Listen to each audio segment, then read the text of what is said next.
Donostiak aurrean dituen erronkei aurre egiteko ezagutzaren alde egiten duen apostu horren isladagarria da, ez?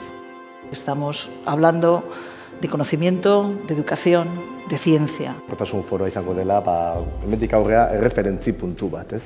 Todos estamos convencidos de que esta es la problemática de nuestro tiempo. Ezagutza sortzeko eta ezagutza gizarteratzeko eredu ezin hobe bat da.